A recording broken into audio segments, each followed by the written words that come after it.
We spent a lot of time talking about oil on the show, but what about natural gas? A few years ago, the idea that we could liquefy and then export huge quantities of cheap domestic natural gas, one of the most exciting stories out there. Because gas is so hard to transport across the ocean, have to freeze it, turn it into liquid, complex process. Prices for natural gas in Europe, especially China, were much higher than they were here. So if we could produce the stuff for $3 per million British thermal units here, sell it over to China 10, you'd make a fortune. Just look at the long-term chart of Cheniere Energy, the company that pioneered the idea of exporting liquefied natural gas or LNG from this country. From 2010 through the beginning of 2015, this thing was unstoppable. But as energy prices, especially nat gas, continue to plunge all over the world, concept is taking a beating. These days, liquefied natural gas in Asia sells for $4.24. Still a big premium to the price of nat gas in the U.S., a little over $2. But the differential is a lot less lucrative than it was a few years ago. However, we're now seeing a number of signals that suggest China's economy is turning, Europe's gaining steam, and if that makes sense, then, well, it might be time to revisit the bull thesis on LNG exports. Now, there's one man who understands this industry better than anyone else, and that's Charif Souki, the founder and former CEO of Cheniere Energy. Souki's the visionary who first saw the opportunity in exporting liquefied natural gas from our country. He's clearly still a believer because a couple of months ago, he co-founded a new company, Tellurian, which is Tellurian Investments, which is focused on building low-cost LNG terminals along the Gulf Coast. Mr. Souki, welcome back to Mad Money. How are you, Charif? Have a seat here. All right, Charif, I got to tell you, point blank, I thought you were Cheniere. You came on when the stock was at 8. One of the greatest home runs we've ever had for viewers. I cannot imagine that you're not Cheniere. What the heck happened? A difference of opinion. And maybe a little bit of misconception. Well, because what bothers me is that the difference of opinion, you founded the company. Yes. It was your vision. Yes. Oh, who would differ in opinion with you enough that they would tell you to leave? Carl Icahn. Carl Icahn, just like that. Yeah. Joins the board, says this guy's not doing his job, even though he created the company. No, this guy is not doing what I want him to do. Which is slow down? No, not necessarily. Just pay dividends and use the cash to return cash to the shareholders. So two misconceptions. Okay. The first one, there's no cash to return till 2019 because the cash flow from the early trains is paying for the later trains. Right. He didn't understand that. Okay. The second thing is even when you get to 2019, you have a choice. You either continue to invest in the company or you distribute cash to the shareholders. You cannot do both. Right. Now, I understand. I mean, I talked short-term about the price. You've always felt that you got to take a longer-term view. You've always taught me 10, 20 years. Mr. Icahn's vision was a shorter vision than yours? Yes, and the first one was misguided because he thought we could start distributing cash flow in 2016. Right. That was not going to happen. But there's a board, and the board either listened to you or to him. They obviously decided to take his judgment over yours. Yes. Why is that? You would have to ask them. Okay, that's fair enough, because that's, but I understand you stayed on for a couple of months, a couple of board meetings, and it's still not to your satisfaction. Well, I stayed for a couple of months because I'm still a significant shareholder. Right. And why don't you sell I wanted everything? to make sure that the strategy that they had chosen was really what they wanted to implement. But if you're going to take a short-term view and try to make this into a utility, you don't want to do that. You're a growth guy. So why not sell every share and put it into your new company?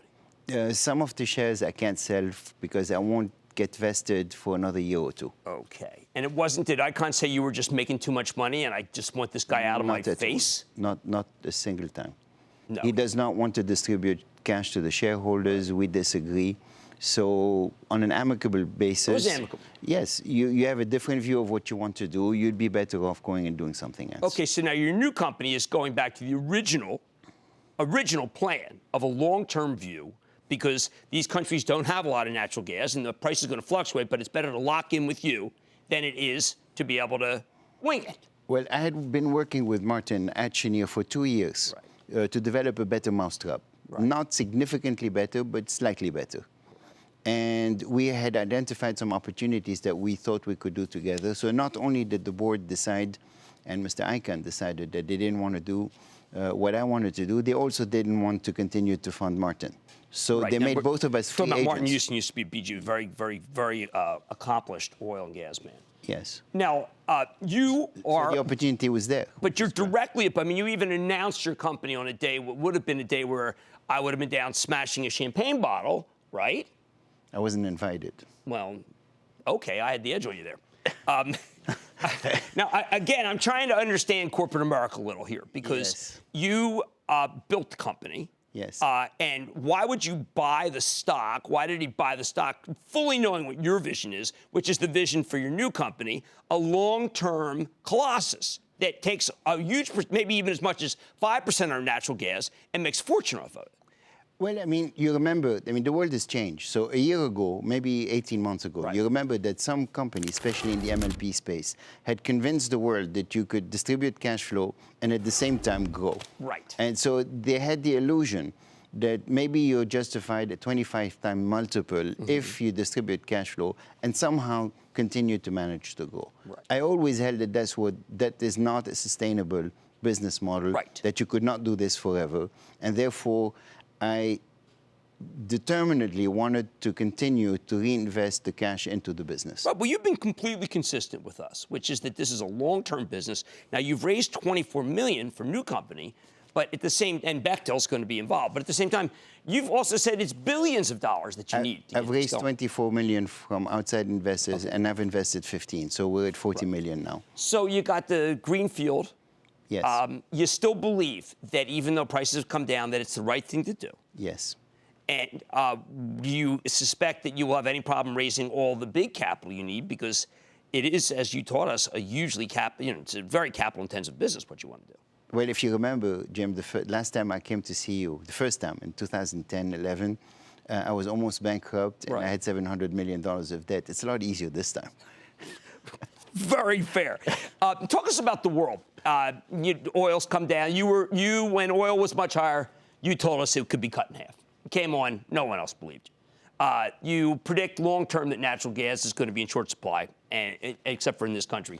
Any change in your forecast for either of these now? Well, I think now oil is heading in the other direction, Going north. going north. Well, I remember you said it could go back to 50, 60 would be equilibrium. No, I think it's going to. It's never going to reach the equilibrium point. I think Okay. at the same time. Last time I told you, there's no particular reason for why it should stop. Yeah. It's going to go down as far as it has to. Right. And now I've reversed my position. Okay. It's going to go up as far as it has to. You have to destroy demand, Right. okay? Because you can't affect supply in the short term. And we've taken care of all the spare capacity on a global basis. Everybody's producing at maximum capacity. And Saudis still have a couple mil, maybe? No. Okay, really? Fictitious. Fictitious. They have 10.5 million barrels of production, which is up from 9. They can go in a very short term for a few months, especially in summer demand, to 11. Okay. And then after that, they have to make investments or they damage their formations. Right. Okay, fair enough. So they can't really go So we without can- significant investments to 12 million barrels. And just again for your great, your vision, which is so right. We still have the most natural gas. There's still going to be long-term demand. The model still works. You've made it so that the trains are less expensive to build. Yes. And the demand is going to continue to grow. We'll have maybe 2 or 3 years worth of oversupply, and then we're stuck. Well, all I can say is you came on, you more than quintuple if you came from when you first came on and when you left. So thank you very much from our viewers. That's Charif Souki, he's the co-founder and director of Tellurian Investments, new company, not Cheniere. Made a lot of money with Cheniere. I think that's important. Stick with Cramer. Booyah! Jim Cramer here from Mad Money. Thanks for watching CNBC on YouTube. Click here to subscribe and get the jump on my exclusives with CEOs, plus market news, investing advice, and a whole lot more.